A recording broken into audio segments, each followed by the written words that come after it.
신채호, 이육사 두 분이 몸담았던 의열단의 단장님이십니다. 그리고 군사학교 교장 선생님 김원봉 편입니다. 우리 시대 독립군 라디오 반민특위 시즌2 세 번째 방송을 시작합니다. 진이란 놈이 진미도한다. 척결하여라 수구 꼴통들 척결하여라 진일 매국노 민족의 저희 지난 방송평은 좀 들어보셨나요? 그 이육사 선생님의 시를 네. 어떻게 그렇게 조져버릴 수가 있는지 엄청나게 많은 좀 지적을 받았습니다. 편집을 진짜 네. 너무 예술. 그래서 네. 극과 극을 오갔어요. 근데 방송 듣는 분들도 그랬을 거 아닙니까? 그래? 네. 정말 죄송합니다. 네. 이게 시를 이따위로 읊어도 되나? 하는데 우리 성우님의 네. 이제 저는 이 자리를 빌어서 이육사 시인의 광야에서를 너무너무 멋있게 낭독해 주신 정성우님께 감사 네. 인사를 따로 표하도록 하겠습니다. 감사합니다. 네. 그 네. 광야에서 저도 이제 많이 읽고 낭송도 해봤지만 그 전율이 약간 오더라고요. 네, 제가 맞아요. 읽으시는데 너무 좋았습니다. 김원웅 예. 선생님께서는 좀 나는 반응은 아직 못 들었고 안 들어가지고 네, 네. 반응은 모르겠고 네. 좀 궁금하긴 하네 지금 어떻게 느낌이 끝나고 나니까 네. 지난번에 내가 이 얘기를 너무 길게 하지 않았나. 예, 맞아요. 네. 그래서 앞으로는 좀 짧게 해야겠구나. 네. 이런 생각은 했어요. 네. 알겠습니다. 이제 하루하루 일신 우일신 네. 하는 방송이 되면 되겠습니다. 우리 곽 박사님. 저 오늘 아침에 네. 오늘이 저기 공식 선거운동 기간 들어가는 첫날 그렇더라고요. 네. 근데 아침에 출근길에 딱 보는데 성신여대 입구역을 나오는데 네. 자주 보던 사람이 한 명. 누구? 연두색 잠바 입고 있는 거예요. 국민의당인데. 안철수 대표가. 네. 그래서 제가 엘리베이터 타고 올라가는데 거기서 난 저와 악수를 하려고 기다리고 있더라고. 그래서 야, 저 사람 진짜 사람 보는 눈이 없구만. 또 올라가 보니까 이제 카메라도 있고 막 기자들도 네네. 있어요. 지지자들도 많이 있어. 그래가지고 안녕하십니까 하면서 저한테 손을 내밀더라고. 네. 그래서 아니 지금 야권을 분열시켜가지고 뭐 하는 거냐고 지금. 소리를 질렀어요? 야권 연대 해야 될 거 아니냐고. 공당의 대표한테 감히? 사실 안철수 대표가 제가 지금까지 만나본 사람 중에는 정치, 경제, 모든 방면을 다 통틀어서 제일 높은 사람이었어요, 사실. 네. 근데 그대로 웃으면서 그죠? 웃는 표정이 하나도 안 변해요. 그대로 웃으면서 딴 사람한테 가더라고. 그러더니 주변에 연두색 잠바 입은 사람들이 있잖아요. 그 사람들이 전부 다 웃으면서 저에게 다가와요. 전부 다 웃으면서 싹 다가오는 거예요. 그래서 야, 이 사람들 이거 연습했구나. 어떻게 했어요? 응? 연습했구나. 소리 한 번 더 질렀어야죠. 응. 계속 질렀죠. 계속 지르는데 그 다음에는 이제 귀에 이 뭐라 그러죠? 아시바라 그러나요? 네네네. 네. 귀에 꼽은 이제 양복 입은 사람이 이제 오는 거예요. 더 지르면 안 되겠는데? 네. 그래서 이제 이야기하고. 그러면 제대로 하고 있- 저도 오늘 메인 뉴스에 떴어요. 그게 안철수 네. 대표가 서울 그 지원 요새 네네. 돌았다. 근데 그러네요. 성북구에서 30대 성신여대 청년이 입구역에서 성북 30대 남성이. 근데 제 소리를 생각에는 질렀다고. 제 생각에는 네. 저는 그럴 리가 아니었던 것 없죠. 같아요. 네. 딱 봐도 한 저는 누가 50대? 봐도 40대. 잘 맞으면 40대인데 30대 남성. 그러니까 저는 어떻게 생각하냐면 네. 저 다음에 한 명이 또 그랬던 것 같아요. 네. 네, 거기 보면은 이제 정말 안타깝다라면서 절절히 호소를 했다고. 그럼 박사님 그러거든요. 계신 사무실 직원들 아닐까요? 그건 아니에요. 사무실 직원도 확인 다 해봤거든요. 네. 그건 아니고 절절히 호소를 했다고 했는데 저는 호소하지 않았어요. 호통을 네. 쳤지. 그래서 야, 이게 민심이 뜨겁구나. 민심 네. 뜨겁죠. 저는 40대라 기사에 나오지 못했지만 이름 모를 30대 남성이 또 그렇게 안철수 대표에게 찔렀다는 거죠. 그럼 오늘 곽 박사님 말고도 그런 요구를 한 시민들이 많았을 것 엄청 같습니다. 많았죠. 많았습니다. 민심이니까. 네. 저는 오늘 또 이런 국민들의 민심을 잘 반영해가지고 이번에 제 후배가 한 명 서울에 있는 서초을에 출마한 후배가 네. 있습니다. 그래서 오늘 잘 사시는. 후배가 지금 예. 총선에 출마했다고요? 예, 후배가 총선에 대단하신 출마했어요. 분이네. 예, 대단한 사람인데요. 이 후배 이제 그 오늘 국회에서 기자회견을 했어요. 국회 안에 들어가지 못하고 국회 정문 앞에서 기자회견을 했는데 어떤 기자회견이냐면 이 후보가 들고 나온 주요 공약이 박근혜 탄핵이에요. 네. 멋있습니다. 멋있죠. 그래서 네, 탄핵. 이 박근혜 무서워. 탄핵을 발의하기 위한 20대 총선 후보자들이 공동으로 이제 기자회견을 한 네, 거예요. 네. 그래서 이제 기자회견을 하는데 이제 앞서 딱 갔는데 제가 딱 지하철역에서 올라왔는데 아니 국회 앞에 경찰들이 이렇게 딱 이렇게 서 있는 거예요. 그래서 네. 저 사람들 왜 서 있죠? 오늘 뭐 있나? 설마 우리 기자회견을 기자회견을 보장해주기 위해서. 기자회견 보장해 주려고 왔나? 이렇게 생각을 하고 있는데 딱 갔는데 뭐 경찰차도 서 있고 막 이래 백차도 서 네네. 있고 그래서 저 왜 서 있나? 이래서 이제 한 시간이 이제 한 20분 정도 남아 있었죠. 한 10명 정도 이렇게 막 서 있는데 갑자기 이제 그 마이크를 켜고 방송을 하더라고요. 민중연합당 당원 여러분, 기자회견은 구호를 외치거나 뭐 피켓을 들면 안 된다고 딱 하는 거예요. 네네. 그래서 제가 민중연합당? 예, 민중연합당. 네. 딱 다가가서 민중연합당 아니라고 네. 예, 딱 밝혀줬죠. 그랬더니 왜 우리 기자회견 시작도 안 했는데 아저씨 우리 겁주냐고 네. 막 이랬더니 안내 방송을 한 거라고 대뜸 그러더라고요. 그래서 이제 기자회견 딱 시작하기 전에 딱 와가지고 후보들한테 당신들 얼굴에 민중연합당이라고 써 있는 것 같다고. 우리 민중연합당 아닌데. 경찰이 그렇게 얘기해요? 민중연합당 당원 여러분 하지 말 기자회견 네네. 이렇게 기자회견만 순수하게 하십시오 이렇게 방송을 했거든요. 네. 민중연합당 옷도 다 노란색 후보들 네네. 노란색 옷 입고 있고 저도 봤어요. 치마 저고리 입고 저고리 이러고 입고 있는데 제 생각에 그 경찰이 민중연합당 상부에서 지침만 받았지 민중연합당 어떻게 생겼는지는 모르는 것 같아요. 그렇겠죠. 그러니까 막 색깔 그러겠죠. 주황색이죠. 네. 주황색 하나도 없는데 와가지고 민중연합당이라고 하니 매우 당황스럽더라고요. 네. 이런- 저도 사진은 예. 그 페이스북에서 봤는데 이미지는 너무 좋더라고요. 다 청년들이고 네네네 맞아요. 다 젊은 30대 그리고 젊은 저고리 후보들. 입은 예, 소녀상 후보, 소녀상 단일 후보가 소녀상 있고 후보. 그리고 또 김수근 후보는 워낙 유명한 네, 사람이니까 예전에 재작년 지방선거 때 박근혜 퇴진 벽보를 네. 붙였잖아요. 선거 후보 나가셔서. 손글씨로. 재작년에 박근혜 퇴진이었는데 네. 이번에는 박근혜 탄핵. 네. 네, 정말 일관성이 있는 후보인 것 그래도 같습니다. 약간 좀 합법적 공간으로 좀 들어오는 네, 네. 체제 내로 들어오는 느낌은 나네요. 그래서 찍어줘야겠네. 조고리도 있고 그리고 김수근 후보도 있고 또 민중연합당 후보 한 명은 있던데요. 조금 이제 오늘 맞았어요. 조금 늦게 네. 왔는데요. 기호 5번이 한 분 계시던데. 예, 기호 5번. 민중연합당 김성경 다- 후보가 예, 김성경 한분 후보라고 계시고. 구로 을 지역에서 네. 박영선에 그리고 또 맞서서 노란색 싸우는- 잠바. 예, 대구의 또 조석원 정의당은 후보라고 하는데요. 아니시고. 예, 정의당은 아니고 거기 이제 세월호 후보 네. 뭐 이런 느낌인 거죠. 아, 대구에서 출마를 했는데요. 이제 등에 아무것도 안 써 있더라고요. 앞에만 네. 이름이 써 있고 네. 그래서 친구예요. 그래서 등에 박근혜 태진 하나 새겨 이랬더니 자기 칼 만든다고 지금 대구에서? 대구에서? 대구에 김무성 씨가 왔었대요. 네. 그때 가스통 할아버지들이 막 달려가가지고 김무성 대표에게 네. 지금 유승민은 죽일 놈인 거죠. 이제 그런 상황이라고. 근데 뭐 상상만으로도 가슴이 두근두근합니다. 네. 20대 국회에서 젊은 청년 후보들이 대거 진출해서 네. 박근혜 탄핵안을 발의한다. 이것만으로도 두근거리고. 저도 그래서 SNS에서 봤는데 오늘 박근혜 탄핵 소추안이 강남에 서초 한복판에 네네. 선거 공보물 오늘- 벽보로 붙었어요. 오늘부터 예. 벽보가 붙나요? 네. 오늘 벽보가 오늘부터 붙어가지고 붙었어요. 한 몇 장이나 붙죠?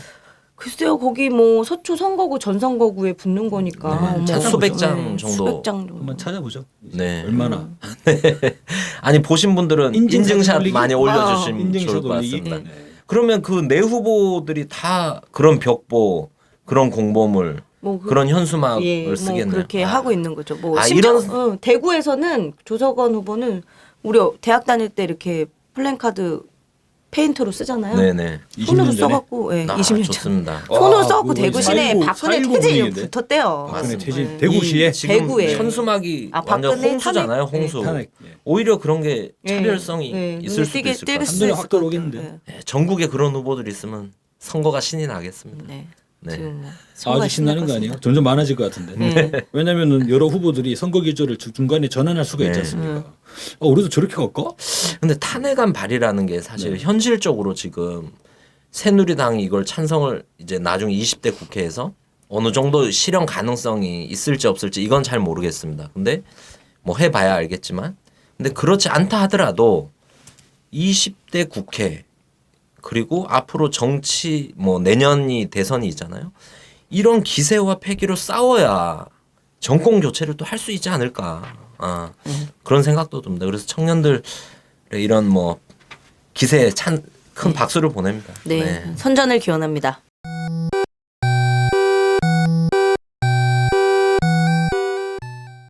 그 좌익효수 국정원 국정원. 직원 네네. 있지 않습니까? 이번에 검찰 구형 1년을 1년. 받았더라고요. 네. 네.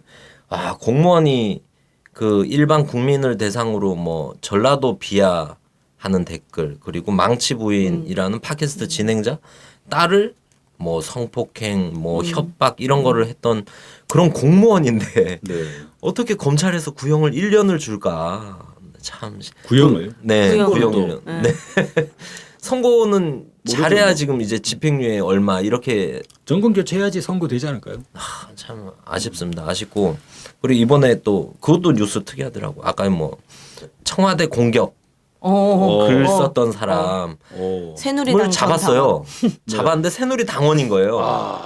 그러고 잠잠해진 거예요, 이 뉴스가. 만약에 이게 그럼 새누리 그냥 당원이 훈방? 아니라 네. 예, 민중연합당 당원이었다. 민중연합당 당원이면 내라는 뭐죠 이제? 내라 뭐. 청와대 공격이 뭐 완전히 아니 근데 확실하네. 이게 더 웃긴 네. 게 뭐냐면 그 내라는 뭐 재건 사건이 잡힌 그 전 새누리당 당원 젊은 남자더라고 20대 네. 그 청와대의 여론이 너무 안 좋아서 청와대를 하도 사람들이 욕해서 이 여론을 잠재우려고 이런 걸 했다는 거야. 그때 테러방지법 막 이런 거 때문에 여론이 안 좋았거든요. 일부러 그렇게 한 거야. 테러 그리고 방지법이 이 발의될 수밖에 없는 상황이다라고 그걸 만든 거지. 만들기 위해서. 그리고 자기 야당 지지자인 것처럼 하려고 노무현 대통령 사진 걸어놓고 네. 뭐 대통령을 도둑 맞은 나라에서 근무한다고 프로필을 그렇게 가짜 프로필을 만들었다는 거예요 SNS에. 근데 사건 터지니까 근데 그렇게 지워버리고. 하는 게 별 아무 뭐 문제되지는 않는 거예요? 그래서 지금 그 사람을 어떻게 기소하겠다 뭐 이런 얘기는 안 나오고 있더라고요. 아, 문제 없는 잠잠하다가. 거고. 잡았는데 이제 훈방으로 풀어준 거예요. 아니 새누리당 당원이 청와대 공격 아 그러면 뭐, 새누리당 당원은 청와대 공격해도 법적으로 문제가 없는 건가? 뭐 그런 것 같습니다. 아니, 지금. 자기 진이가 뭐 나 원래 대통령 실드 쳐주려고 한 거다 이렇게 했으니까 그냥 집에 보내준 거예요. 아니 뭐 선거 기간에 명예훼손, 뭐 집시법 위반 이거에서 완전 자유로운 게 또 어버이연합 엄마부대잖아요. 엄마부대. 그래서 뭐 지금은 누가 하면 불륜이고 누가 하면 연애고 이게 뭐 굳어진 사회가 되지 않았나 싶습니다. 이런 사회를 바꾸기 위해서 라디오 반민특위 3회를 한번 들어가 보겠습니다. 오늘은 저희가 많이 거론을 했습니다. 의열단 단장 김원봉 편입니다.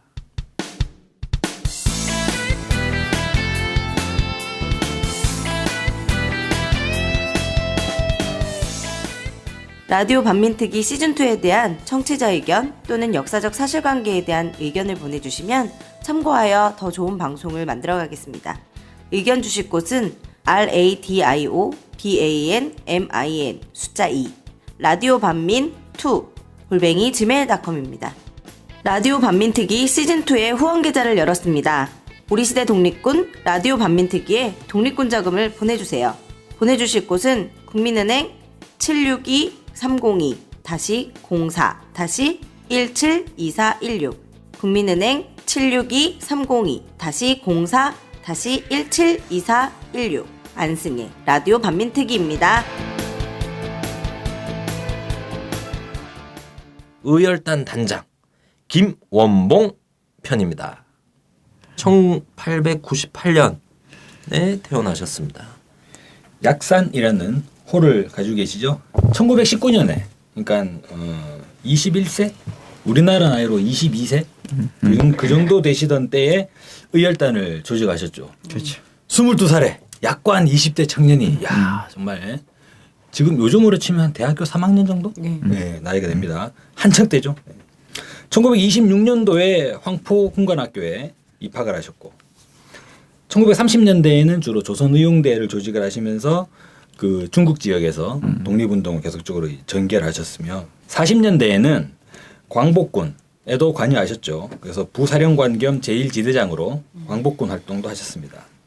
해방 후에는 주로 남북의 분단을 반대하고 우리 민족의 하나의 통일 정부 그런 노력을 위해서 1948년도에 김구 선생님 그리고 김규식 선생님 등과 더불어서 남북 협상에도 이렇게 참여하셨고 1898년에서 1958년 약 60여 년간 생존하셨는데 한국 근현대사에 정말로 지울 수 없는 자국을 남기셨던 그런 운동가셨다. 근데 뭐 그렇게 지울 수 없는 이런 업적을 쌓으셨던 분인데 사실 우리가 영화 암살이 개봉되기 전까지는 김원봉 선생님에 대해서 잘 모르고 있었던 것 같아요. 저 역시도 의열단 마찬가지고. 김원봉 네. 이 정도 알았죠. 그 정도죠.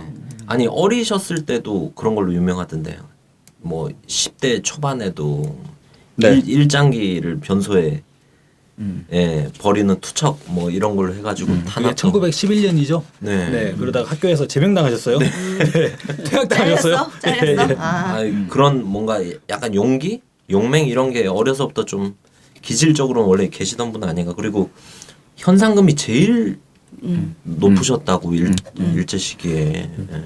요즘 돈으로 따지면은 320억. 320억. 100만, 그 당시에 네. 100만 원이거든. 네. 일본 돈으로. 그러니까는 100번 김구가 60만 원. 네.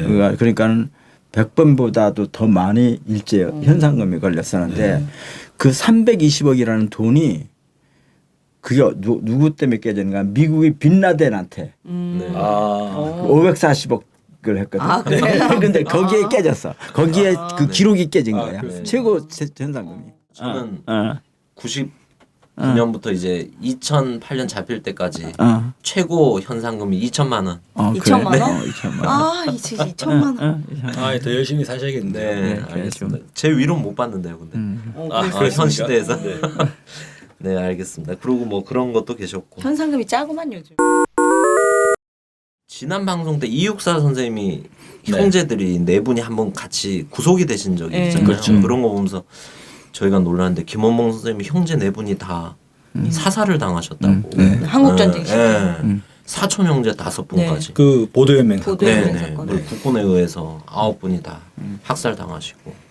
참 뭐 현상금 문제도 뭐 가볍게 다루긴 했지만 방금 가볍게 말씀은 하셨지만 그만큼 일제에게 가 가장 두려워했고. 네, 가장 그 밀양시에 가면은 내이동이라는 데가 있어요. 내이동? 내이동. 네. 응? 근데 이렇게 포근하게 쌓여 있는 작은 동네인데 거기 그 같은 동네에서 독립운동가들이 여러 명이 나왔어요. 네. 그러니까 예를 들면 윤세주도 거기 있지. 네. 또 전홍표라고 또 이거 좀 약간 그분이 이제 약간 정신적인 지도자를 했고 그다음에 황상규 이런 분들이 다 그 한 동네에서 11명의 독립군들 작은 동네인데 네. 나 태어났는데 다 젊은 나이잖아요. 근데 예를 들면은 윤석주가 조금 나이가 많은 기분입니다. 네. 그 밀양의 3.1운동을 주도한 분이에요. 그러니까는 우리 여기 서울에 해서 파고다 공원의 3.1운동에 참여를 해서 그 3년 선언서를 가지고 가슴에 품고 고향 밀양에 가서 3월 13일 날 조직을 해서 3.1운동을 한 거예요. 그 윤석주 씨가. 근데 그 다 이제 김원봉 씨랑 그 동지적 관계고 아주 둘이서 아주 밀접한 관계인데 그 사람이 이제 거기 3.1운동을 하고 그러니까 이제 지명수배 다니까 도망가야 되잖아요. 거기 못 있으니까 가는데 그 가기 전날 자기 3살 난 아들을 이렇게 목욕시켜주고 응? 그리고 이제 자기 부인이랑 헤어져서 갔는데 그 나이가 31살이야. 그러니까 31살의 나이에 3살 난 아들을 놔두고 아이고. 그리고 자기가 언제 올지도 모르는 정처 없이 만주로 가는데 그분들이 만주에 가서 길림에서 만주 길림에서 조그만 동네에 이렇게 뭐 집에 모여가지고 그 13명이 아까 조선의 열단을 만들었잖아요. 그런데 나는 아쉬운 게 사실 약산 김원봉의 생가터가 다 헐어버려가지고 상가 건물이 들어섰다. 어머머머 왜? 아니 여튼 뭐 주인이 넘어갔겠지. 뭐 그 집안이니까. 아니 이렇게 독립운동 열심히 하는 사람을 저는 보존을 해야지 생각. 저는 하나 생각이 어떤 도시가 뭐 빌딩을 맛있게 짓고 막 이렇게 하는 것이 도시가 살아있는 도시가 아니라 맞습니다. 그 도시가 이야기 힘을 상실한 도시, 그러니까. 스토리텔링 도시는 이미 도시로서의 기능이 없다고. 네. 우리 선생님께서 우열단 얘기를 좀 하셨는데 13명이 그렇죠. 모여가지고 우열단이 뭐 19년에 모여서 13분이 모여서 만들었다. 근데 우열단은 어떻게 만들게 됐는지 이런 얘기를 좀 해볼 그 당시 분위기가 3.1운동 직후에 분위기가 이렇게 고조돼 있어요. 우리도 하면 된다. 네네. 전 국민들이랑을 보고 그래가지고 많은 사람들이 이제 만주로 갔어요. 그 만주에 독립운동한 독립군이 무려 450개나 만들어졌어요. 450개. 45개가. 네네. 그러니까 450명이 아니라 450개가 세워진 거예요. 네. 그리고 바탕에 대종교가 있었어요. 그러니까 청산리 전투에서도 우리는 지금 역사에서 김자준을 과도하게 평가하는데 김자준이 총사령관이고 그 밑에 있던 거예요 전부 다. 그런데 그게 전부 다 대종교 신도들이에요. 대종교는 당군교잖아요. 민족종교잖아요. 근데 그 대종교가 이렇게 번창하고 막 이런 분위기였거든요. 그런데 그런 속에 그러니까 3.1운동 그다음에 조선의 열단을 의결하는 그 순간 그 만주가 상당히 3.1운동 이후에 희망을 가지고 있을 때. 근데 이제 그러면서 3.1운동을 하면서 3.1운동이 무너지는 걸 보면서 이제 일각에서 이제 아니다 이제 이거는 무력으로 맞싸워서 이기자. 그렇지 않은 방법이 없다. 이런 논리가 이제 또 이렇게 펼쳐지면서 그 핵심이 바로 조선의 열단이 된 거죠. 우열단이 그러면 시기적으로도 약간 선도적으로 먼저 만들어진 그렇죠. 거네요. 무력을 20년이니까 그게 네. 19년 하고 나서 조선의 열단이 19년인가 19년이구나. 19년 11월 9일이야. 네. 네? 맞습니다. 11월 9일. 우열단 보면 7가살이라고 칠가살. 네네 뭐 반드시 죽여야 할 7가지 대상 해서 뭐 총독부 총독이나 공안 뭐 이건 당연할 것 같고 또 뭐 일본 주둔군 순회 주둔군은 뺐네요. 순회만 그리고 이제 보니까 중간에 네. 이게 나와. 조선의 열단의 강령이나 이런 데 네. 보면은 이 우리 민족 얘기만이 아니라 네. 인류의 평화 이런 네, 얘기가 나와. 세계 평등. 이제 인류 평화라는 네, 표현이 나오니까 이게 시야가 넓어지기 시작한 거예요. 네. 그러니까 어떻게 보면 우리 주장이 우리 민족 독립의 주장을 네. 나만 살겠다는 게 아니라 지구상에 있는 인류 보편성 있는 그런 진리로 인식하기 시작한 거지. 거점 자체도 중국이었고 또 뭐 매국적인 적들 매국적은 이제 나라 팔아먹는 놈들. 네. 이완용 오적- 같은. 옛날에 그러니까 오적 같은. 김원봉에 대해서 조선 총독부가 보고서가 있는데 재미있는 게 전형적인 테러리스트로 네. 냉정하며 두려움이 없다. 이게 바로 조선 총독부에서 한 일제의 보고서 평가. 일제 네. 때 그러니까 김원봉을 평가해 놓은 거예요. 네. 일제가 김원봉을 평가해 놓은 조선 총독부의 자료에 보면은 전형적인 테러리스트이며 냉정하며 두려움이 없다. 네. 이렇게. 네. 그리고 뭐 친일파 거두, 네. 뭐 밀정. 근데 이 원칙이 하나 있어. 여기 칠가살이 원칙이 딱 있네요, 진짜로. 그런데 그 칠가살에 누구를 죽이겠다는 얘기고. 네. 근데 그게 아니라 무한 시민들은 죽이지 않는다. 아. 어? 일단 그러겠죠. 그 원칙이에요. 또 하나는 그럼- 사람을 죽일 때 이렇게 죽일 때 사람을 일본에 무슨 누구를 죽일 때는 그 반드시 총을 들이대고 죽이기 전에 네가 왜 죽어야 되는 이유를 설명하고 죽어라. 시간도 없는데. 그래서 그것들 나중에 김원봉이가 나중에 귀국해서 그걸 스네 가슴 아프게 하겠다고. 그 바람에 도망갈 시간이 없어 잡힌 사람이 많다. 맞습니다. 네. 그래서 그 원칙을 정한 거. 넌 이렇게 나쁜 짓 하고 뭐 나쁜 짓해서 죽인다. 이 말을 하는 것을 얘기를 했더니 그걸 지키느라고 도망갈 시간이 없었다는 거야. 빨리 죽고 얼른 도망가야 되는데. 아 마음은 이해하지만 약간 조마조마하고 아슬아슬하고. 그래서 김원봉 자기가 이제 그런 걸 그 원칙을 정해놓은 거에 대해서 나중에 그걸 가슴 아파했다. 그 지점을 근데 그런 부분들을 이제 할 수 있었다는 점들을 보면 저는 의열달 단원들이 정말로 그 확고한 대의에 대한 이제 자신감, 네. 네? 그리고 자기 일에 대한 옳다는 정당한 의식이 완전히 충만했기 때문에 정말 그 긴박한 그런 정황에서도 너는 일제의 개로서 죽어야 된다. 나쁜 놈아. 그런 거는 좀 종이로 써서 딱 남기고 죽이고. 빵. 의열단이 어떻게 싸우는가 이런 얘기를 좀 구체적으로 한번 얘기를 해봐야 될 것 같습니다. 조선의열단이 3.1운동 1919년이죠. 3.1운동이 결국에는 조선의 독립을 가지고 오지 못했지 않습니까? 네. 그런 과정 속에서도 김원봉 선생님을 중심으로 해서 의열단 단원들이 조선 독립을 위해서 무엇을 할 것인가 했을 때 저는 3.1운동에 대한 그분들의 비판적 성찰 속에서 일본하고는 싸워야 된다. 그런 식의 방향을 정립하셨다고 보고 의열단이 알려지게 된 부분이 부산 경찰서 폭탄 투척 사건 네. 그리고 그 여파가 채 가시기도 전에 바로 또 밀양 경찰서 폭탄 투척 사건 네. 등이 당시의 조선 사회를 뒤흔들었다 이렇게 볼 수 있어요. 그때가 1920년 정도가 되죠. 그러니까 1919년에 3.1운동이 이렇게 일제의 엄청난 탄압 가혹한 탄압으로 뜻을 미처 피지 못하고 수많은 독립운동가들은 그때 만주로 그 김자진 장군의 또 청산리 전투, 뭐 홍범도 장군의 봉오동 전투 네. 있지 않습니까? 만주로 떠나갔는데 의열단 단원들은 다시 조국으로 네. 그래서 부산 경찰서로 네. 들어왔다는 거예요. 이 내용들이 상당히 좀 의미가 있어가지고 한번 말씀을 한번 드리겠습니다. 1920년 9월에 그 박재혁 님이라고 하시는 네. 분께서 직접 거사를 실행하셨는데 그 당시에 부산 경찰서에 있는 일본인 경찰서장이 고물상 수집 같은 걸 되게 좋아했다는 거예요. 예, 그래서 이 박재혁 고물이라는 님이 게 그런 고물이 아니라 그 네. 골동품. 골동품. 네, 골동품이죠. 네. 한문으로 고물은 뭐 틀린 말은 아닌데. 자르고 그냥 네. 골동품으로 할까요? 네, 네, 네. 네, 골동품. 네. 그랬는데 이 골동품 상으로 스스로 가정을 해서 당시 부산 경찰서장이 하시모토라고 합니다. 네. 나는 이런 골동품을 취급하는 사람인데 서장님 저 한번 만나실랍니까? 네. 라고 이제 연락을 넣은 거예요. 근데 하시모토 서장이 뭐 뭔지 모르니까 네. 골동품이라고 하니까 면회에 응한 거죠. 그죠. 그때는 일본 놈들이 또 한국에 있던 그치. 옛날 그죠? 이 역사 우리 유물들을 민족의 문화 유산들. 네, 어마어마하게 또 개인적으로도 가져가고 털어가죠. 네. 국가적으로도 맞습니다. 훔쳐가고 이럴 맞습니다. 때니까. 그렇습니다. 네. 그때 이 박지영님께서 고서적 네.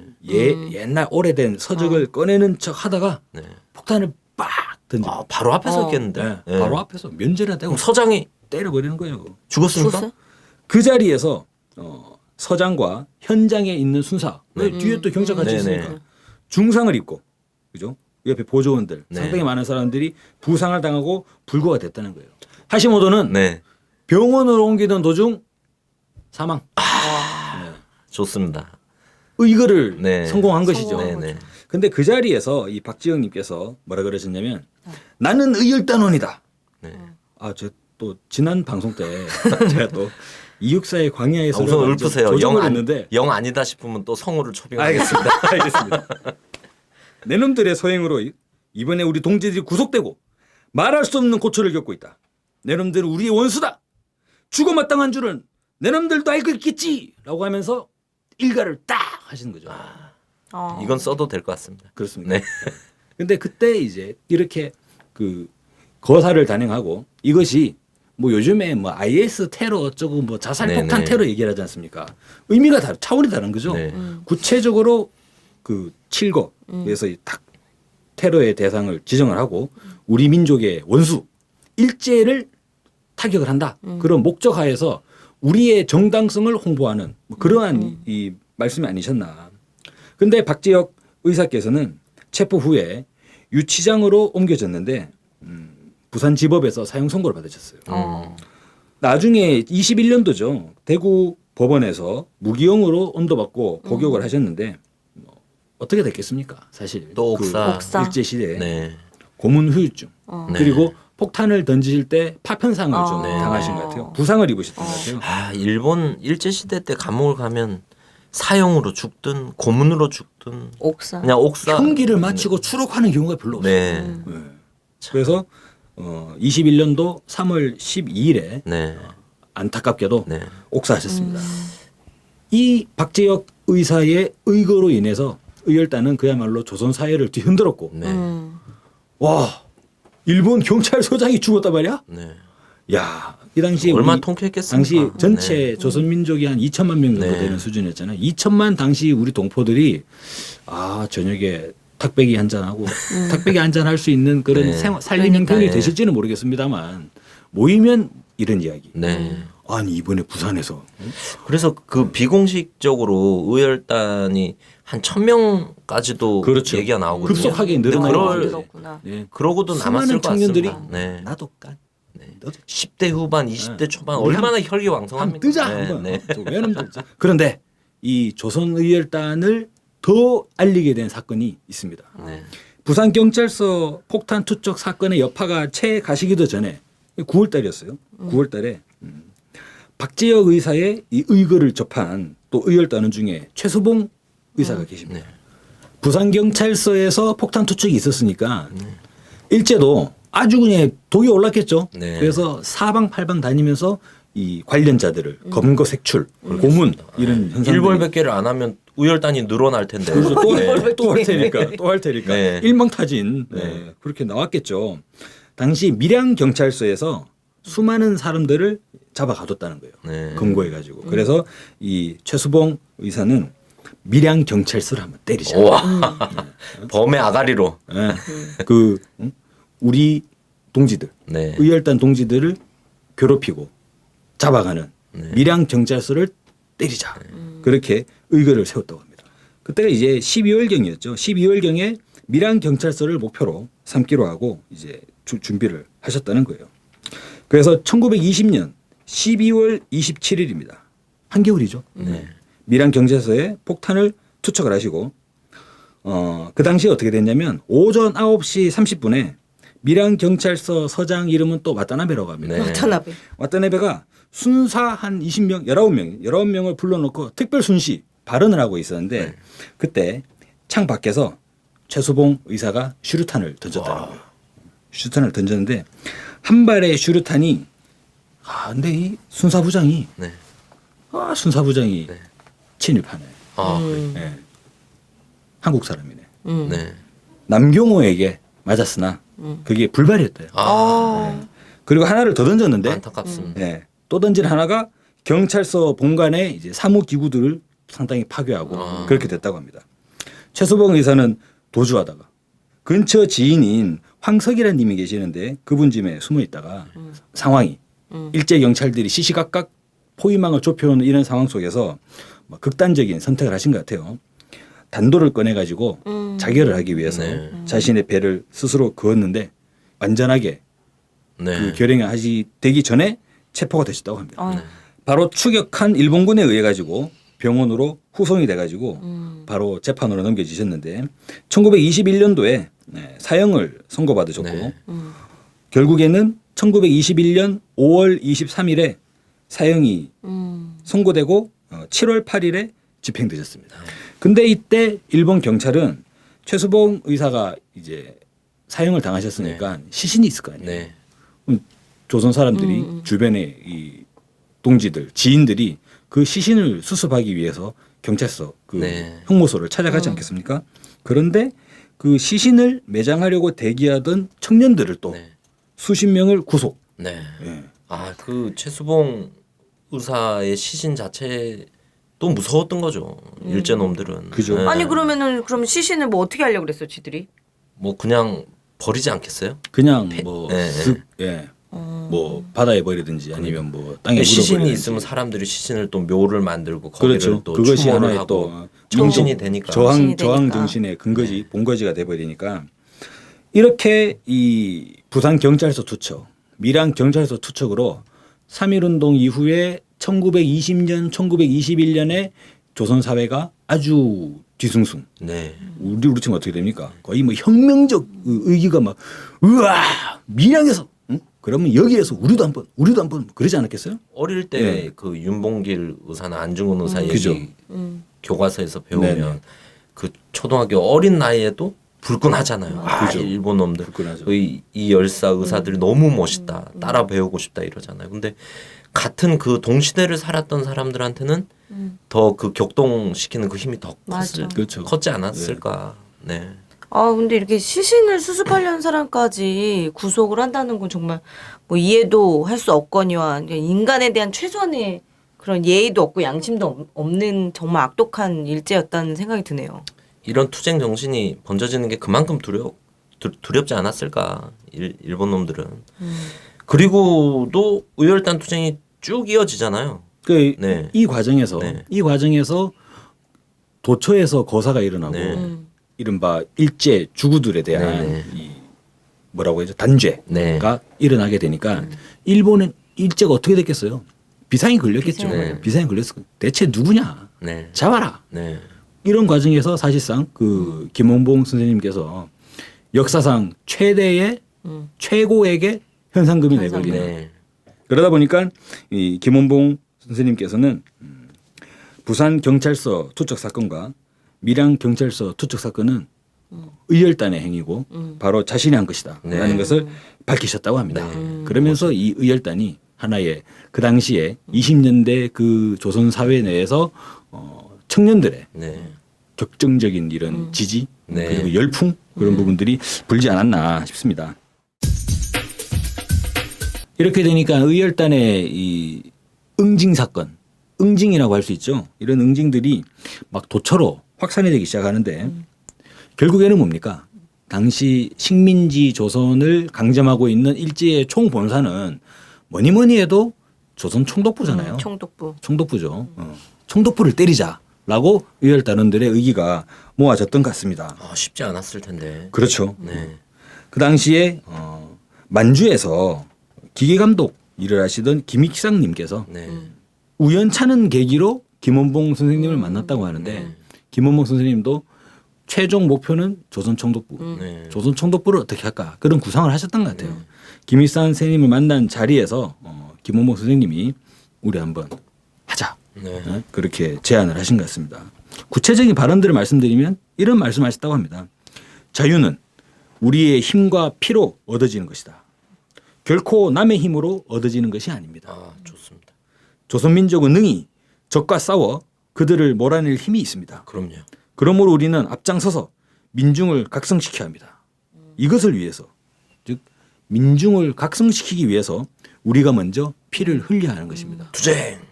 일본 놈들이 아무리 대단하다 그래도 쟤들도 때리면 죽는다는 거 보여주자는 거죠. 네. 그리고 싸우면 이길 수 있다라는 네. 것을 우리가 보여줌으로써 우리는 피를 흘릴 테지만 수많은 민중들이 이 저항정신, 민족 자주정신으로 각성을 하고 떨쳐나서지 않겠나. 그러면 조선은 해방된다라는 그런 확고한 신념을 가지시지 않았나 생각이 듭니다. 그 과정에서 바로 김일성 선생님께서도 눈을 뜨고 그죠 완전히 하겠다. 의열단 다시 하겠다. 이렇게 되신 것 같아요. 그래서 9월 10일에 북경을 출발해서 근데 이 김일성 선생님께서는 일본어에 아주 능통하셨다고 합니다. 그래서 이 예전에 저희 그런 과정도 있잖아요. 그 도쿄 대지진 과정에서 보면 당시에 일본인들이 조선인 색출한다고 하면서 그 조선인들을 이제 한국 사람들이 잘 하기 어려운 그런 발언들을 물어가면서 발언을 제대로 하면 일본인으로 살려주고 발언을 못하면 조선 사람으로 죽여버리고 그런 사건들이 있었지 않습니까? 근데 그 당시에 김일성 선생님께서는 학생복을 입고 일본인 학생으로 위장을 하셨대요. 그래서 일본인처럼 몸에는 폭탄, 권총 2개, 예. 그리고 폭탄 2개는 사타구니에 폭탄 2개를 차고 왜냐하면 수색을 하니까. 네. 나머지는 모두 트렁크 속에 담아가지고 봉천 안동을 거쳐가지고 신의주로 들어오는 만주 그 라인을 들어가지고 이제 조선으로 들어오셨다는 거죠. 일본 경찰의 눈을 피해서 열차 안에서 만나 어린아이가 열차 안에 또 어디 있었나 봐요. 그 아이를 데리고 그죠? 옆에 있는 일본 여인에게 친숙하게 접근. 대학생 부부처럼 위장을 하여 국경을 통과하셨다는 거예요. 그래서 서울역에 도착해서도 그 일본 여인의 어린아이를 안고 아빠처럼 행세하면서 개찰구로 빠져나와서 네. 서울 당시 경성이죠. 경성의 임기응변이 진입에 뛰어나시네요. 성공하셨다. 네. 와 이건 의열단 투쟁은 하나하나가 다 과정이 다 영화 같습니다. 영화네. 저는 정말 이 영화 암살이 네. 상당히 좀 사실적으로 그런 네. 부분은 그런 부분은 정말 사실적으로 그랬던 것 네. 같아요. 정거장에서 일본 여인과 헤어지신 다음에 동생 분이신 김준상님의 집에 가서 여기서 이제 전반적으로 작전을 모의하신 것 같아요. 1921년 9월 12일에 김일성 선생님은 이번에는 일본인 전기공으로 변장을 했어요. 학생으로 다들 변장술에 능하시네요. 학생으로 변장을 해서 국경을 통과한 다음에 서울에 와서는 전기공으로 왜냐하면 총독부에 접근을 해야 되는데 어떻게 접근할 건가?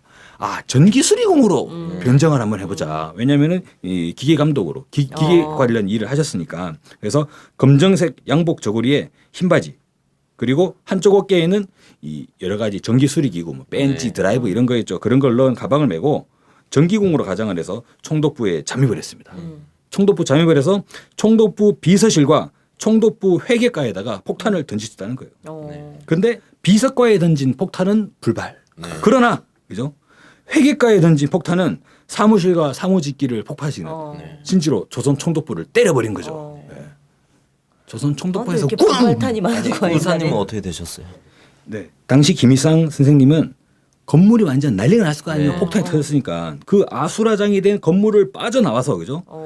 지금의 을지로 사가 그 당시는 황금정인데 을지로 사가까지 빠져나오셨어요. 그러니까 당시 조선 총독부가 광화문에 있지 않습니까? 광화문에서 빠진 을지로 사가까지 피신에 성공하셨는데 거기에서 일본인 목수들이 주로 입는 옷이 있어요. 한땡이라는 이제 윗도리가 있고 바지는 모모이끼라는 게 있다고 합니다. 그래서 일본인 목수로 다시 변장. 네. 그래서 변장. 학생에서 전기공에서 목수로 네. 그렇게 변장을 하셔가지고 서빙고까지 오셨어요. 네. 그러면 거의 한남로까지 오신 네. 거죠. 서빙고 앞에서 원래 입던 검정 양복 저고리 그러니까 총독부에 잠입할 때 입었던 옷은 한강가에다가 돌에 매달아 가지고 한강에다가 집어 던져버리고 그러면 이제 다시 목수가 되는 거죠. 전기공의 흔적은 없는 거죠. 그렇게 만든 다음에 새로 산 한땡과 모모이끼로 목수로 위장을 해가지고 용산 정거장으로 가십니다.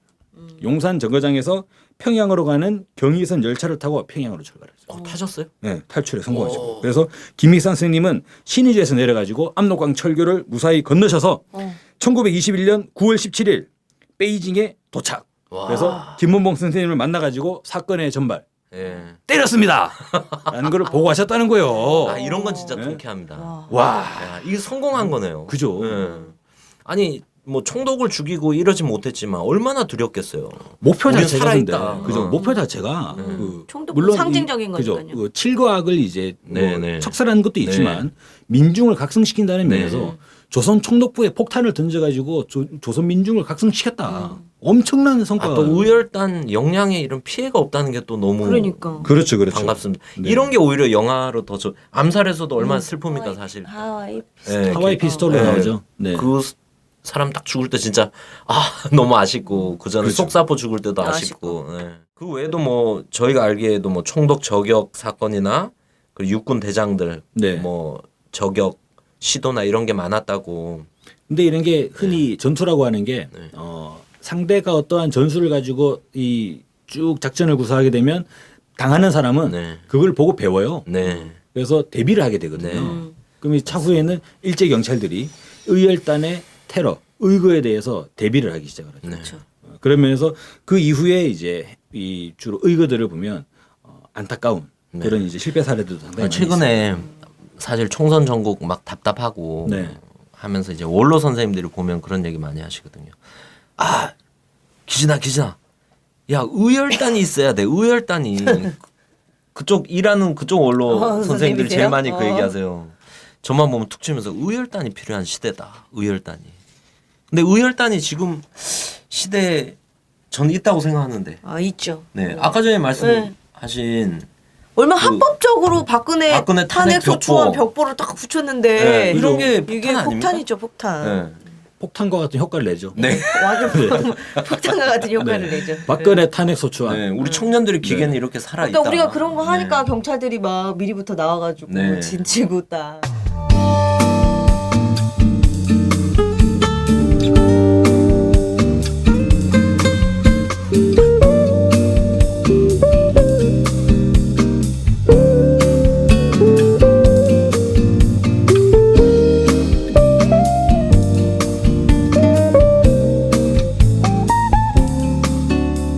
생애란 무엇인가 누가 물으면 우리는 대답하리라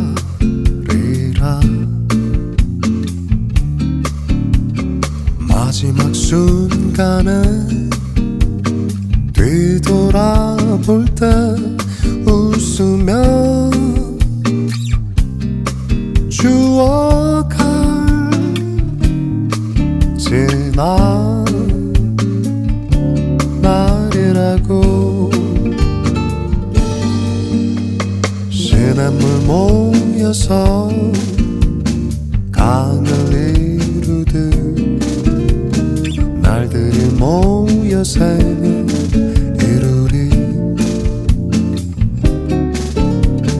그 생이 짧은 듯 누가 탓하랴 영생은 시간과 인연 없어라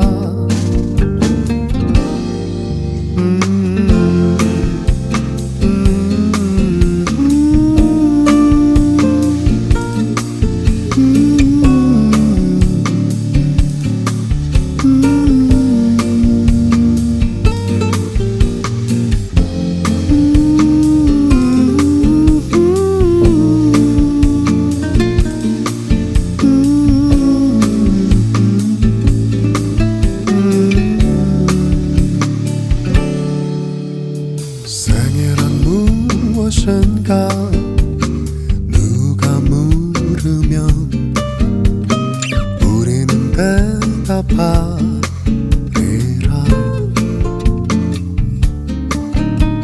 세월이 간다도 잊을 수 없는 조국에 받쳐진 순간이라고.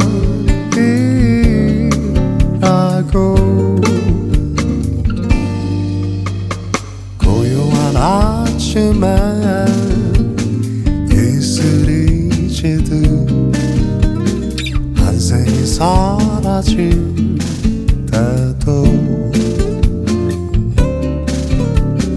어머니 조국은 기억하리라. 그대의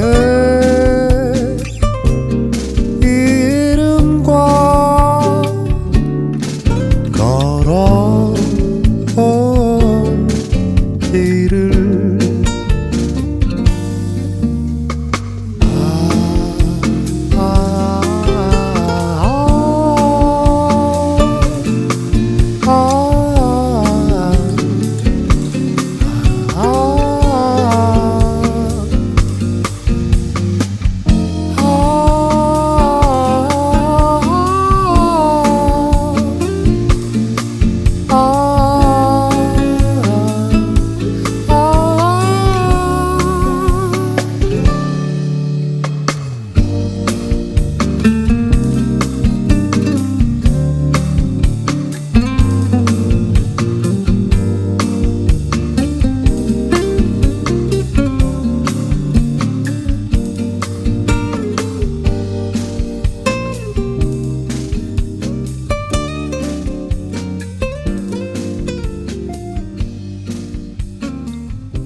김원봉 선생님 이제 그 동생 한 분이 살아남으셨대요. 학살에서 살아남으셨는데 4.19 때 막 열리잖아요. 민주화 막 바람이 네. 열리고 이때 이 동생분이 밀양 때 뭐 형제들 사촌들 다 죽었으니까 이걸 진상을 규명하자 그렇죠. 하는 대책에 참여를 하셨대. 예. 근데 그걸로 또 옥살이를 하셨다고. 5.16 이후. 예, 예. 그러니까 이게 70년대 한 그래서 80년대까지는 이분들이 거의 입을 못 여신 거죠, 목살이를 사실. 조금 한 게 아니라 네. 사형 온도를 받았다가 그래요? 무기징역으로 갔다가 실제로는 몇 년 살고 나왔지 이제. 아니 뭘로 사형을 받은 거예요? 그러니까는 자기 부모들 그러니까 이거야. 자기가 그러니까 김원봉이나 형제들 그 시신을 챙겼다고. 시신을 챙겨서 묻어야 될 거 아니야 가족들이니까. 근데 그 가장 인도적인 문제가 되는. 아니 그렇다고 그래서 사형까지 5.16 시키는 게. 그래서 이제 뭐 5.16 쿠데타 이후에 박정희 정권에서 그걸 잡아가지고 재판 정식 재판에 붙여서 살생 그리고 청산, 인적 청산 이런 거 자체가 거의 안 됐죠. 안 됐고. 대한민국 역사에선. 네. 그 반민특위 저희도 반민특위 하지만 반민특위로 노독술 이런 사람들도 구속이 됐었잖아요. 뭐 최남선 뭐 이런 사람들도 잡혀갔었고 근데 결국은 이승만이 다 풀어주라. 그리고 한 명도 인적 청산을 한 명도 하지 못했다. 근데 예전에 뭐 나치 치하에 있었던 뭐 프랑스나 독일이나 이런 데 보면은 그치. 어마어마하게 저희가 볼 땐 섬뜩할 정도로. 아니, 그러니까 예. 나는 드골이 임시정부를 런던에 세웠다가 그러니까 프랑스가 이제 나치 지배로부터 네. 이제 나치가 후퇴한 다음에 이제 해방이 돼 들어왔잖아요. 들어오는데 정식 재판이 아닌 네. 동네에서 재판하는 거 있잖아. 이렇게 해서 정식 9,000명의 나치 협력자를 사형을 시켰어요. 네. 9,000명. 아, 9,000명. 그리고 근데 그게 특별법 최소래요. 최소로 그리고 잡는 게 소급입법으로 1만 명이고. 소급입법으로 특별법을 만들었어요. 네. 그래서 그 특별법을 만들어서 10만 명을 또 기소를 했어요. 네. 그 중에 3,000명을 또 사형 언도를 내렸어. 네. 그리고 나치 지배 하에서 발간했던 언론들 내용은 보지 않아. 우리처럼 뭐 저 조선일보처럼 한일합방은 조선의 행복, 네. 어? 이런 말 안 써도 발간했다는 발간했다는 건 자체로. 사실만이라도 2주 이상 발간을 하면 다 폐간시키고 구속시키고 아, 네. 2주 이상 발각. 또 그거는 몰수했어. 사실, 나치가 허가를 했다는 걸 말하는 어. 거니까. 700개 가까운 언론사, 출판사 다. 근데 그 폐간시켰다고. 아무도 그거를 네. 언론 탄압이라고 얘기 안 하잖아. 네. 근데 나는 김대중 정부 때 보면은 조중동이 돈 뒤에서 뭐 떼먹고 하는 거 그 사주 조선일보 동아일보 사주 이렇게 뭐 했잖아요. 세무사처럼 그걸 가지고 막 언론 탄압이라고 얘기하는 거예요. 아니 그것도 친일했다는 것도 아니고 네. 세금 떼먹은 거 가지고 조사를 하니까 그걸 언론 탄압이라고 얘기하는 거예요. 그다음에 이해창 새누리당 대선 후보가 걔네가 이거 황당한 놈들이다 진짜. 어? 아니 청산이라 그러면 재산도 사실 몰수해야 되는 맞아. 거잖아요. 재산 몰수는 기본이죠. 그래서 저는 우리가 그런 시대가 한번 와야 될 것 같아요. 한번 대청소 한번 해야 돼요. 맞아요. 네. 우리가 그 대청소가 없으면은 우리 국민 단합이라는 말을 할 수가 없을 것 같아. 그렇죠. 국민 단합이라는 말이 지금은 국민 단합하면 그건 불이에요. 네. 아니 일제 때 내선 일체하는 거랑 뭐 주장이 똑같. 내선 일체 주장하는 거나 지금 이게 친일파들이 주도하는 데서 국민 단합하는 건 뭐가 틀리냐고. 그 프랑스도 막 청산 이 문제가 대두됐을 때 막 붙었다 그러더라고요. 뭐 유명한 그 까미는 그렇죠. 막 감히 누가 용서를 언급하느냐 막 이러면서 청산을 기본으로 그렇죠. 가고 또 뭐 프랑스 관용의 나라 뭐 하는데 또 관용론을 펼친 사람들도 있긴 있었다. 그때 이제 얘기가 나온 하더라고요. 게 소급입법 불가의 원칙이라고 하는 거 있잖아요. 그게 문제가 됐다고. 네. 소급입법을 해야 될 거 아니야. 그러니까 근데 그 문제가 그 이후에 국제법으로 됐어요. 1962년인가 몇 년대에 제네바에서 국제협의가 돼가지고 반인류죄, 네. 반민족죄에 대해서는 시효가 없이 예? 끝까지 처벌한다 하는 것이 그것이 제2차 세계대전 이후에 새로운 법사조로 자리 잡았다고. 소급법이라는 말씀이 이제 범죄를 저질렀는데 범죄를 저지를 때는 법이 없었는데 그렇지. 그 뒤에 법을 만들어 가지고 그렇고. 이전의 범죄를 이제 네, 심판하는 그렇죠. 그 과정이 이제 소급입법. 근데 재미있는 게 소급입법을 그 국제적인 협의가 있으면 도장을 찍어야 되잖아요. 그런데 그거를 안 찍은 나라가 일본이 안 찍었어. 일본은 그거 하면 자기들이 다 죽을 전범 것 문제가 되니까. 네. 근데 우리는 피해자니까 우리는 찍어야 되거든. 거기에 네. 우리가 아직까지 못 찍고 안 찍고 있어. 아 그렇습니까? 그러니까 우리 사회의 지배계층이 예? 어떤 성격이니까 입증이 되잖아. 그걸 하면은 박정희도 처벌돼야 되고 정일권도 처벌을 해야 되고 그렇네요. 뭐 그렇잖아. 응? 백선엽이도 처벌돼야 대한민국의 되니까. 근간이 무너져. 그러니까는 친일파들이 근간이 무너지니까. 응? 근데 그거를 국민들이 거기까지 좀 이렇게 나가야 되거든.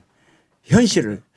어? 근데 맨날 조중동만 보고 조선 TV나 이런 것만 보니까는 그게 TV 말고 참 TV 조선. TV 저희 조선인가? 라반특 방송이 네, 한층 무거워집니다. 네. 네, 반드시 저는 죽은 사람들도 뭐 부관 참시는 아니지만 네, 관을 열어서 재판정에 세워야 된다. 기필코. 역사가 심판해야죠. 뭐 독일 이런 데는 2000년대 들어서도 계속 부역자 찾아내가지고 재판에 올리잖아요. 그렇습니다. 네. 저번에는 80대 노인을 잡아다가 형을 한 100년을 100년. 때려버리더라고요. 나는 그러니까, 두골이 네. 한 얘기가 갑자기 나네. 두골이 뭐 이런 얘기를 했어요. 다 처벌하고 나서 한 얘기가 우리 프랑스가 또 다시 전쟁에서 패배할 수는 있다. 그렇지만 민족 반역자는 생기지 않을 것이다. 네. 자, 그 말이 난 되게 부럽더라고. 네. 어?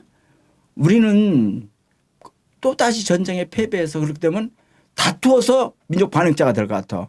그 후손들이 그래야 잘 되니까. 그런 거 보면 프랑스를 관용의 나라라고 하는 게 아니라 그런 면에서는 오히려 정의를 한번 세웠던 게 뭔가 향후 국가를 운영하는 힘이 될 수가 있다.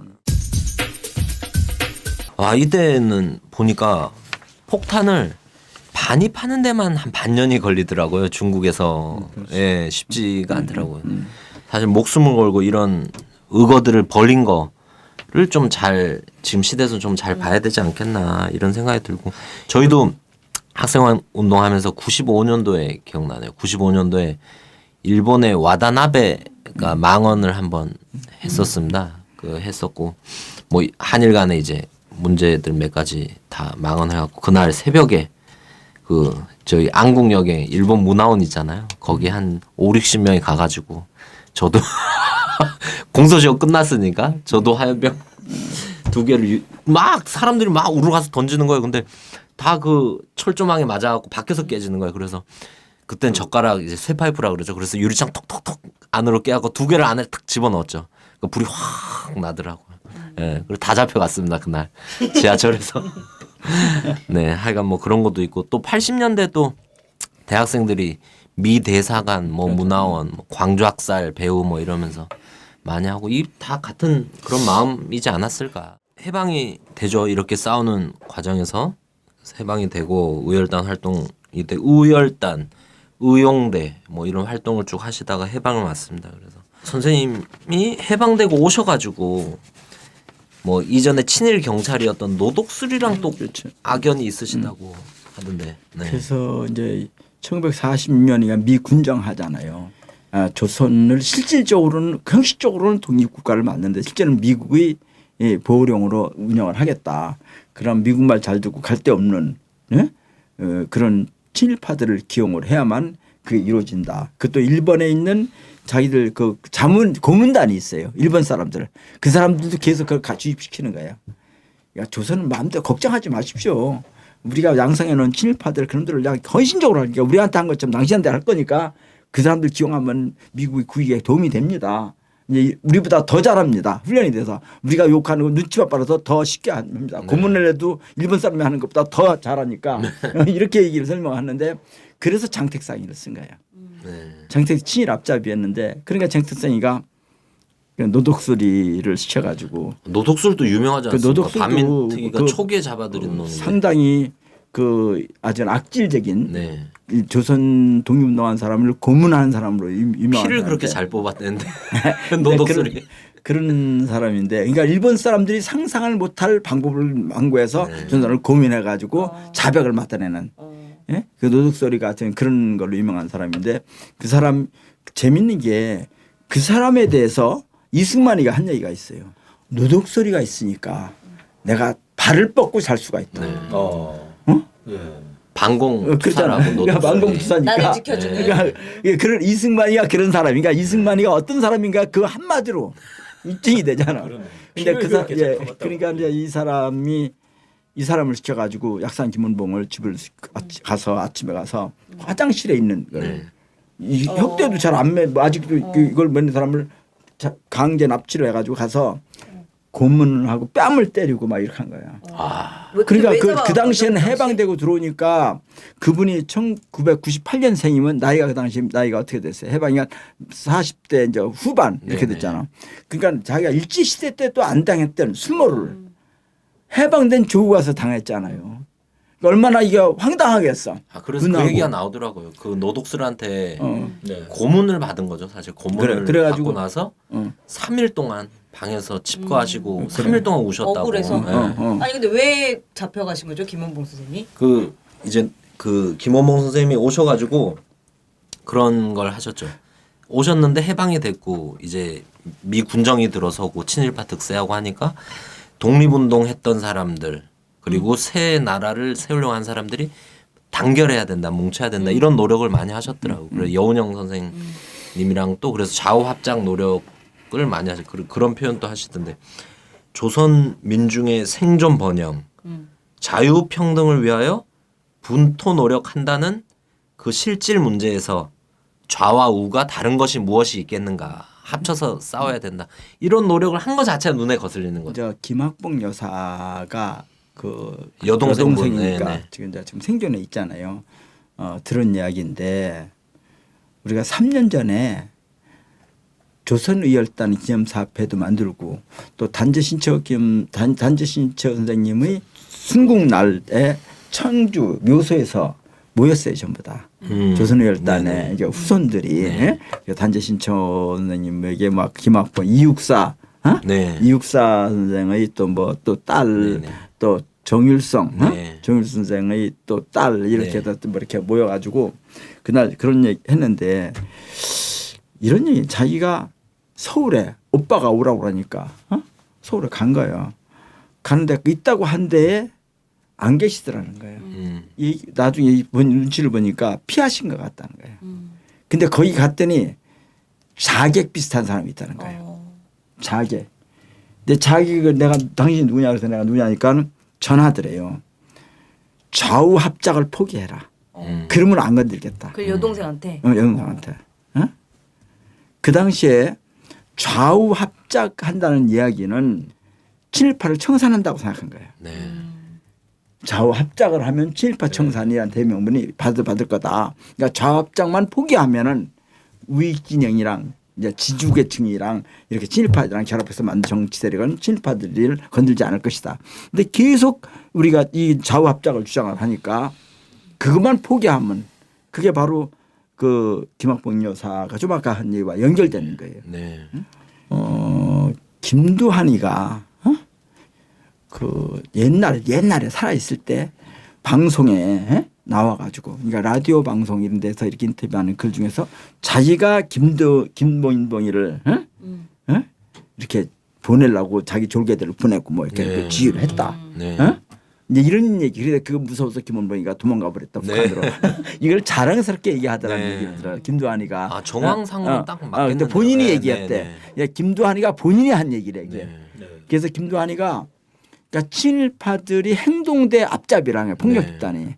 아, 근데 무슨 애국 인사처럼 지금 그래서 선전이 되니. 네. 근데 그 얘기를 며칠 전에 뭐 내가 이건흥이라고 우리 자기가 그 자료를 봤다고 그런 얘기 하더라고.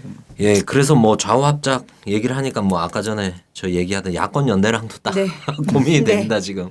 이 나라를 위한 대의가 뭔지 이게 근데 야권 연대는 저기 좌우 합작도 아닌 거잖아요. 그렇죠. 대한민국 내에서 이제 그 국민을 위한 세력들이 네. 연대하자는 건데. 그것조차도 예. 의열단 공약이라는 게 있더라고요. 7가살 말고 또 뭐 10대 공약, 뭐 의열단 10조, 예, 뭐 공약 이렇게. 10조가 있었죠. 네네. 공약 10조를 보면 의열단 분들의 지향, 네. 이상 이런 것들을 좀 볼 수가 있어요. 첫 첫 번째 공약이 천하의 정의로운 일을 맹렬히 실행하기로 네. 한다. 그래서 정의로운 일에 물불을 가리지 않겠다는 것이고 두 번째는 조선의 독립과 세계 평등을 위하여 몸과 목숨을 희생하기로 한다. 네. 세 번째는 충의의 기백과 희생의 정신이 확고한 자라야 단원으로 한다. 그래서 저는 정의 그리고 충의, 희생 이런 점들이 의열단의 기본 정신으로 딱 들어가 있는 거 아니냐. 네. 아, 아주 돋보입니다. 네. 그러니까 지금 저희 뭐 의열단 이 공약을 보니까 우리 영화 암살에서도 이런 것들이 좀 자신을 희생해갖고 이런 것들이 저는 굉장히 좀 멋있게도 느껴지면서 아니 저렇게까지 희생해가지고 이렇게 내 목숨을 내놓고 할 수 있을까 이런 생각 사실 많이 했었거든요. 근데 이것들이 이렇게 공약으로 되어 있었다는 거를 새롭게 알게 됐대요. 저는. 아, 또 그 시절에 그런 정황에서 충분히 경견녀 같으면 제가 볼 땐 안호균의 길을 걷지 않았을까. 과찬입니까? 예, 과찬입니다. 매우 과찬입니다. 네. 이어서 더 네. 내용을 말씀드릴게요. 사항에서는요. 단의 뜻을 우선하고 단원의 뜻을 실행하는 데 속해한다. 그래서 아니면 의열단 의열단이죠. 전체. 네. 의열단 전체의 뜻을 최우선시한다는 거죠. 그리고 의백, 성품이 올바른 그런 사람을 선출해서 단체를 대표하겠다. 언제 어디서든지 매월 1차씩 상황을 보고한다. 언제 어디 있든지 간에 월간 브리핑. 저 이번 달 이렇게 살았습니다.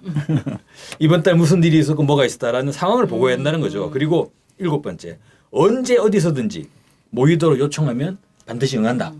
활동 방역이 엄청 넓은데도 이건 정말 네. 중국 우리나라처럼 지금처럼 작지도 뭐 않고. 이메일이 있는 것도 아니고 그죠. 이메일도 근데 이거 어떻게 없어요. 연락해서 만나지? 연락할 방법도 애매하지 않습니까? 그런 연락선들이 다 있었겠죠. 뭐. 있었겠지. 그죠?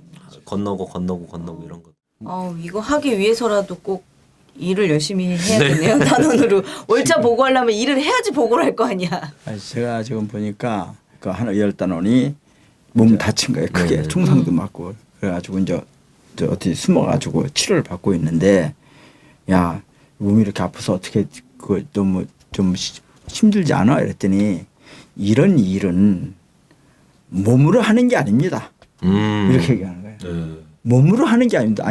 멋있다. 예? 그게 대사에 나오더라고. 네. 그 아까 영화 우리 암살 영화의 대사에 나오는 얘기예요. 근데 그게 맞는 얘기인가? 저는 우리 아버지는 제가 조선의열단 단원이었잖아요. 단원이었는데 해방될 때가 34살이니까 그러니까 지금 우리 여기는 김원봉 분들보다 14살쯤 어려요. 네네. 예? 그러니까 14살쯤 어린데 그런데 뭘 했는가 하면 첩보 활동을 한 거야. 그러면 분장을 해요. 중국 상인, 중국인 것처럼. 그러면 엿장사로 했대. 엿장사로 해서 미친 척하고 일본 애들 하는 군용 병영 내 있잖아요. 거기 주둔한 병영 내를 밀고 들어가는 거야. 엿장사 미친 척하고. 그래서 보면서 뭐 보고 이게 탱크가 몇 대 있다든지 뭐 이건 뭐 군인이 얼마 있다든지 이건 이제 첩보 보고를 해야 되잖아요. 근데 그거를 최전선에서 그걸 진짜 저는 좀 상당히 새로워 보이더라고요. 의열단. 네. 그리고 마지막으로 좀 더 소개를 드리면요. 8조에는 죽지 않고 살아 있어 단의 뜻을 이루도록 한다. 그래서 일들이 다 그런데 이게 제일 죽더라도 네. 의열단의 목적을 이루기 위해서 그러니까 의열단이 이야기했던 아까 칠가살 있지 않습니까? 그 칠가살을 척살하는데 자기의 모든 걸 다 집중을 시키는 거죠. 그래서 죽지 않고 살아 있어라. 9번째는 한 사람은 다수를 위하여 다수는 한 사람을 위하여 헌신한다. 저는 이것이 의열단의 활동 방식이라고 좀 보이더라고요. 10번째 마지막 항입니다. 단의 뜻에 배반하는 자는 척살한다. 이게 제일 멋있는데요? 이게 암살에 나오는 네네. 그죠? 네. 밀정이면 죽여라. 아니 근데 진짜로 이게 있는 거예요. 의열단 내용에 단의 뜻에 배반하는 자는 척살한다. 네, 이게 제일 좋네. 네. 조심하세요. 네. 저는 이게 사실상 우리 반민특위의 정신이지 않나 이거죠. 네. 반민족 행위 이 처벌을 위한 특별위원회가 구성이 된 계기가 뭐냐 이거죠. 조국을 배반한 자, 조선을 팔아먹은 자는 척살. 이거를 딱 단원들이 이제 입단을 하고 하면 쭉 읽을 거 아닙니까 또 맹세문처럼. 그러겠죠. 근데 엄청 비장합니다. 이거를 박근혜가 따다가 차용을 했나 보네. 어떤 나를 부분? 배반하면 척살한다. 이 10개 항을 보니까 갑자기 어떻게 이렇게 살 수 있을까. 네. 저는 살 수 있을까 이런 생각이 드는데 어떻게 이렇게 살라고 하면 사실 수 있겠어요? 네, 지향하고 있습니다. 네. 아니, 라디오 그래도- 반민특위를 운영할 네. 정도면 그 정도 지향은 아니 일단은 저희가 의열단 분들 우리가 숨은 독립운동가들 있지 않습니까? 그리고 어떤 기차역이나 플랫폼이나 이런 데 지나다 보면 이 고장의 독립운동가 있더라고. 이 저희 백자도 동네는 아주 하나, 많습니다. 있을 수 4.19 있고. 그렇죠. 뉴욕이 있어갖고. 네. 그리고 이거 이 고장의 민주투사. 단순히 우리 대한민국에 뭐 유관순, 윤봉길, 교과서에 나오는 그런 사람들만 계신 게 아니라 정말로 그야말은 이름 없는 이름 있는 전사 위에 이름 없는 영웅들이 있다. 이름 없는 전사들. 문명 전사. 저는 그게 바로 우리 의열단 단원들이자 또 수많은 이 조선의 독립을 염원하는 수많은 애국 청년들이 있지 않았는가. 또 그런 분들로 인해 가지고 대한민국이 지금까지 이어지는 것이 아닌가. 정말 저희 자료를 조사하다가 좀 가슴이 좀 뭉클해지더라고요. 근데 이때 친일파들은 또 아까 노독설 얘기도 했는데 친일파들은 또 이런 독립운동가들을 어떻게 좀 받겠는지. 어쨌거나 죽이려고. 창씨개명 같은 경우도 나중에 결국 좀 많이 하긴 했지만 근데 초반에도 뭐 할 때 한 사람이 있고 또 저항하는 사람들이 있고 뭐 요시 차리라고 불리는 사람들이 있고 뭐 이런 사람들을 또 친일파들은 어떻게 봤을까 이런 게 또 심리가 약간 궁금하더라고요. 예. 그냥 아직도 정신 못 차리고 저러고 있다고 생각했겠죠. 사실 이제 이런 거죠. 친일파들의 해방 직후의 상황을 보면은 그 예를 들면 통일 정부를 만든다든지 그럼 자기 신변의 위협을 느껴요. 네네. 좌우 합작을 한다든지 그럼 내가 온전치 못하다. 내가 그러니까 그런 상황은 패닉 사태야. 그런 상황은 그러니까 적극적으로 저항을 한 것 같아요. 그리고 아까 김두한 같은 경우에는 나는 좀 아쉬운 게 김자준이가 갖고 있는 정신을 배반의 아들이거든. 그렇지 않아요? 친일파에 봉사를 한 거는 그거는 김자준 장군이 한 얘기랑 아버지가 그래도 독립운동가인데 근데 그걸 배반의 길을 걸었잖아요. 아들은 친일파를 그러고 위해서 봉사를 한 게 되잖아. 그래서 그런 것도 우리 사회에서 야 김자준은 이런 사람인데 김두한이는 반대편에 친일파를 위해서 봉사하는 사람이다. 근데 그러다 보니까 네. 실제로 그런 논란도 있지 않습니까? 네, 그러니까 그런 문제에 대해서 그것이 보편적으로 수용되는 사회가 돼야 건강한 사회예요. 네. 그렇잖아요. 김두한이라는 사람이 정말 김자진 그게 장군의 수용- 친아들이 맞냐? 네, 그런 거 그러니까는 하는 짓 봐서는 DNA가 안 섞인 것 같아. 네. 하는 짓 나는 뭐 DNA는 과학적으로 보는데 하는 짓 봐서는 DNA가 안 섞인 것 같아. 응? 김원봉 선생님 이제 암살로 저희가 이제 더 많이 유명해지시고 했지만 저희가 김원봉 선생님이 가졌던 그런 매국에 대한 분노, 식민지에 대한 분노 이런 것들을 잘 이어가야 될 것 같습니다. 근데 뭐 지금 같은 경우도 뭐 김원봉 선생님도 불령선인이셨고 요시찰인이었고 요시찰인 여기 다 요시찰인 아니십니까? 맞아요. 네. 유시찰 당하고 있어요. 네, 유행한 그 뭐죠? 정보 통신조회? 통신조회. 근데 저는 작년 거를 해봤어요. 좀 네. 일찍 해가지고 작년 한 해 12건? 12건. 요 아, 정도 적지 유시찰 않습니다. 당했더라고요. 네. 제 패친 평균보다 높으신. 네. 그러시군요. 네. 우리 사회자님은 아, 저는 우리 가족 해서 한 100건 나왔습니다. 가족이 100건. 네, 대단하십니다. 저기 아내의 집안은 처갓집은 제외하고 저희 집안 본가 쪽만. 네네. 이런 요시찰인 이런 시대입니다. 이런 시대고. 그리고 또 이분이 또 공산 비적 대우를 당하셨잖아요. 그런 거 보면서 사실 약간 동병상련?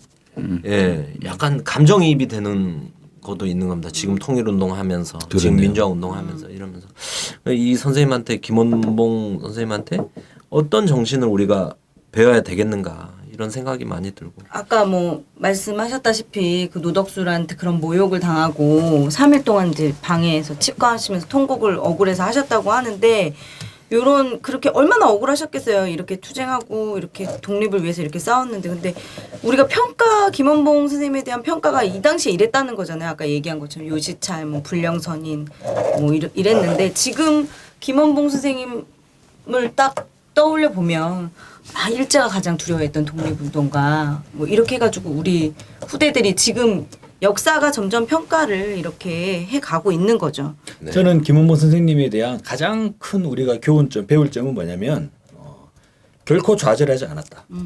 의열단이 언제 결성됐습니까? 3.1운동이 좌절하고 의열단이 만들어지는 거잖아요. 해보니까 안 되더라.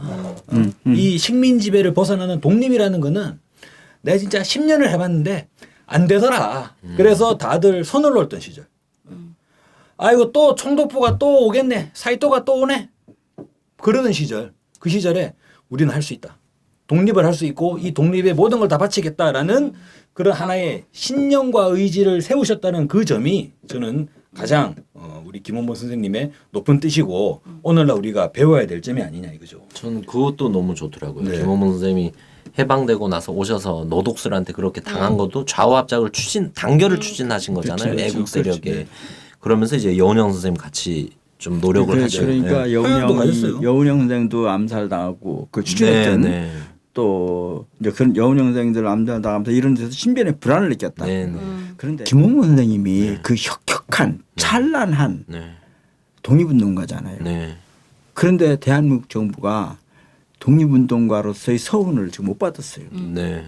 없는 거야. 우리 정부에. 참 말이 안 정부에서. 됩니다. 네. 그 이유가 월북을 했다는 거거든. 네. 그런데 김원봉이가 원래 공산주의를 좋아한 게 아니라 남으로 왔잖아요. 네. 월북이 잘못된 게 아니라 월북하게끔 만든 남한의 친일파들이 잘못이걸 네. 김원봉이 떠날리는 거예요. 그렇잖아요. 그래서 또 어떻게 보면 나는 김원봉 선생이 독립운동 공적을 못 받은 게 난 어떻게 보면 아쉬운 거 아닌가 하는 생각이 들어요. 그까지 훈장이 뭐라고. 그런데 특히 친일 반민족 세력이 심사위원을 정했어. 지들끼리 친일파들이 거기서 선정해서 김원봉이 받는다는 것을 그 받는 게 좀 자랑스러운 건가? 응? 그런 훈장을 줄 자격이 없는 그 대한민국, 네. 당당하게 훈장을 줄 수 있는 자격이 없는 이 대한민국이라는 나라가 참 부끄러운 나라다. 김원봉 등을 보면서 한반도의 분단, 또 친일 미청산 이런 모든 것이 거기 얽혀 있잖아요. 네. 김원봉 선생님의 삶의 그 가족들의 비극은 그게 꼭 그 한 개인의 비극이 아니라 우리 민족 전체의 비극과 밀접하게 하나로 돼 있는 것 같아요. 근데 정말 살펴보면 뭐 친일을 뿌리로 둔 정권, 박근혜 정권도 사실 뭐 친일파들의 자손으로 구성돼 있지 않습니까? 대통령과 지금 집권 여당의 대표나. 근데 이 사람들이 전부 다 뭐라고 하죠? 이제 어두운 과거는 잊고 밝은 미래로 나가자고 하잖아요. 근데 이 독립유공자들에 대한 추수를 왜 안 하는 거예요? 이 사람들이 어두운 과거를 잊지 않고 있는 거예요. 자기네들의 자기 부모님들의 과거가 드러날까봐 지금도 노심초사하고 있는 거죠. 겉으로는 말로만 그죠? 어두운 과거를 잊자고 하는데, 야, 이 사람 진짜로 말과 행동이 다른 사람들이. 그리고 뭐 의열단이 이루지 못한 목표들이 있는 거잖아요. 칠가사. 예. 근데 그런 것들이 한계라기보다 지금 우리 과제가 아닌가. 의열단이 가고자 했던 김원호 선생님, 김원봉 이제 선생님이 좌우 합작을 추진하시면서도 사실 친일 쪽에서도 공격을 받으셨지만 또 이제 단결을 하고자 하는 이 대상 안에서도 박헌영 씨랑 또 많이 이제 부딪혔더라고요. 좌우 합작을 하는데 박헌영 씨가 이제 너무 급진적인 구호들 있잖아요. 토지를 몰수하거나 뭐 이런 것들에서 이러면 안 된다. 우리는 소련과 다르다. 그리고 우리는 그 당시 이제 부르주아, 소부르주아 중산층도 우리는 같이 해야 된다. 맞잖아요. 일본을 몰아내고 나라를 독립하고 새 나라를 세운 데는 극소수를 제외한 친일파 극소수를 제외한 나머지는 다 단결해서 나라를 세워야 된다. 이런 노선도 너무 사실 좋으셨던 것 같고. 저희 노선은 저 친일 인명 사전에 있는 사람들을 제외하고는 저 사람들 빼고는 다 전부 손을 잡고 만드는 네, 거죠. 그렇죠. 이런 데서도 뭔가 민족을 위한 대의, 지향 이런 것도 너무 뚜렷하셨고. 근데 이런 이루지 못한 지점들을 지금 저희가 이뤄야 되는 거 아닌가 싶습니다. 과거의 일이 아니라 지금도 살아있는 그런 일들이잖아요. 김원호 선생님의 회고라는 것이. 그래서 지금 대한민국이 민족 정통성의 지금 궤도를 한참 이탈해 있잖아요. 그래가지고 국민들이 어떻게 보면 대한민국이라는 나라가 서글픈 자기 분열의 나라가 됐어요. 일본에게는 과거 청산하라고 지들은 청산 못하고 있고 뭐 이런 그런 것을 치유하는 노력을 이런 역사를 이렇게 되새기면서 다시 한번 생각해야 될 시점이 아닌가 생각을 합니다. 그러니까 이제 일본의 정계나 일본의 비평가들이 대한민국에 대해서 그런 얘기를 하지 않습니까? 아니 어떻게 다카키 마사오를 거의 반신반인급으로 추앙을 하면서 무슨 역사를 사죄를 하라 그러냐. 우리 할 만큼 했다. 그 당신들은 다카키 마사오 왜 사죄 요구 안 하냐. 저 보면 일본 사람들 앞에서 할 말이 없어요. 네, 맞습니다. 스스로 논리적인 모습이 빠져버리잖아요. 네.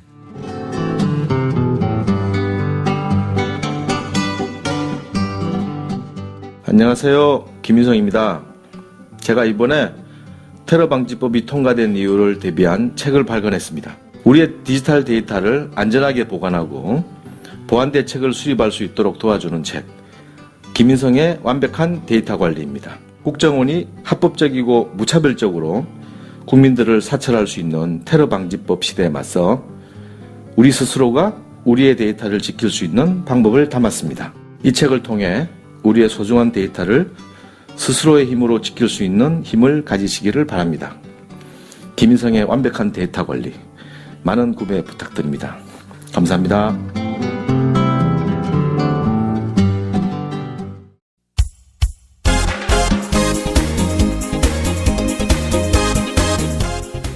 의열단은 그랬잖아요. 김원봉 선생님은 민중을 각성시켜야 된다. 그런 데서 우리가 먼저 피를 흘려야 된다 라고 하셨습니다. 그 정신을 본받아서 우리 국민들이 투쟁에 나서는데 우리 라반등이 먼저 방송을 열심히 합시다.